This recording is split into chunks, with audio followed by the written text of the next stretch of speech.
Herd hierarchy, top 10 teams in the NFL. Here we go. Herd hierarchy. Time is now. Let's go. The top 10 NFL teams according to Colin. Number 10. I gotta be honest here. The Green Bay Packers. Jordan Love led all quarterbacks with 123 passer rating, and he was perfect on 3rd and 4th down. Situationally, they were fantastic. They have the youngest roster in the NFL, average age 25. So they're going to make mistakes and be imperfect. They're really young at receiver and tight end. But I will say, they were the second highest scoring team. I thought they looked organized. I thought it felt like Matt LaFleur's team more than Aaron's, and I like what I saw. Green Bay at 10. Number 9. The Chargers. I think their coach is over his head. They're 0-2 in their last 2 games despite 0 giveaways and 7 takeaways. That is an alarming sign.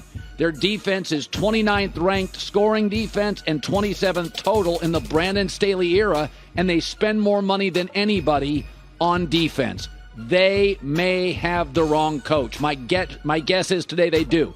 But I love their O-line, I love their run game, I love their quarterback, and I like their personnel. They could have won that game, Chargers 9. Number 8. Jacksonville. Didn't play particularly well, but Trevor Lawrence throwing the ball downfield, this is what he does, 9 for 13 and 150 passer rating. So with Calvin Ridley, they're going to go over the top a lot. Calvin Ridley had 8 catches, 100 yards, and a touchdown. And so, I mean, Calvin Ridley changes this offense. This is a beat-you-over-the-top offense if they have to. They've got plenty of guys underneath, like what I saw Jags at 8. Number 7. Baltimore. But what was my concern about Baltimore before the season started? Why did I have them missing the playoffs? Because most of their good players have an injury history. What do you know? J.K. Dobbins out for the year. Ronnie Staley hurt. By the way, now Tyler Linderbaum, an excellent young center, is banged up. Zay Flowers did, though, have an exceptional game. OBJ, Lamar Jackson, I think they may be the fastest team in the league. I love watching them play. They're going to win a lot of games, but my concern is their injury history, and the injury bug is already struck.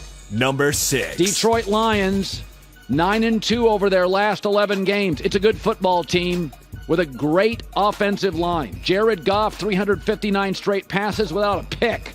That's the 3rd longest in league history. They held Mahomes to 54% completion percentage. They've got a real pass rush. Detroit's for real. I have them at 6. Number 5. But Kansas City may have lost, but Travis Kelce was a huge factor. Listen, here's the good news for Kansas City. Mahomes with Kelce, they'll be great, and their defense is young and spectacularly fast. This could be the best defense in the Mahomes era. But I do worry that if you can take out Kelce, I don't trust Tony. They're really young and unproven at wide receiver. Really young. I think the defense, you got to feel great about it. I still think they're better than the Lions with Kelce and Chris Jones. I have them at 5. Number 4. Philadelphia didn't blow me away in week 1, but Jalen Hurts is 18-1 in his last 19 starts. But they were outscored 20-9 in the final 3 quarters, and I think losing Shane Steichen changes their offense. Look at Josh Allen without Brian Daboll. Got 20 turnovers, 20 giveaways. He's not the same guy. His mechanics now aren't good. He's still not sliding. Jalen Hurts is not going to put up last year's numbers, but they're very, very good. It's a very, very good football team. I have them at 4. Number 3. I got to go Dallas. I saw what I saw, 40-0. The bottom line here is they're 11-1 in their last 12 games against the Giants. So this was a little bit the big cool kid in the playground beating up on the small defenseless kid. They just have a major matchup advantage over the Giants. But they had 7 sacks and 3 takeaways. And they led the NFL in each of the last 2 years in takeaways. Brandon Cooks, CeeDee Lamb, and Tony Pollard are home run guys potentially.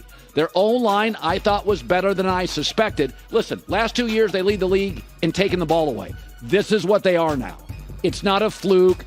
It's not a statistical aberration. They take the ball from your offense. They'll do it against the Jets probably this weekend. Number 2. Miami, 500-plus total yards on the road. And by the way, big plays. Tua led the NFL despite not having a big arm, 10.4 yards per attempt. This offense was spectacular. Spectacular. And they did it without their left tackle. It's only going to get better. I worry about this team down the stretch, but on week 1 of herd hierarchy, they blew me away. Not just winning, just the fashion, the creativity, the multiple sets, playing from behind, blew me away. Number 1. San Francisco. Can we be honest? Brock Purdy's pretty good. He's not great.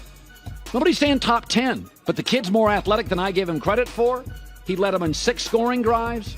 Christian McCaffrey was a monster. Christian McCaffrey's insane. I don't even know what the comp is. He could be a wide receiver in the league. He's a running back. Brandon Ayuk, Deebo Samuel, George Kittle, Christian McCaffrey, the best left tackle in football. And Brock Purdy is not just capable and coachable like I said. He's better than that. Whatever it is, Iowa State football's not the same without him. Hi, everybody. Thanks for watching. Subscribe here to get the latest from the show.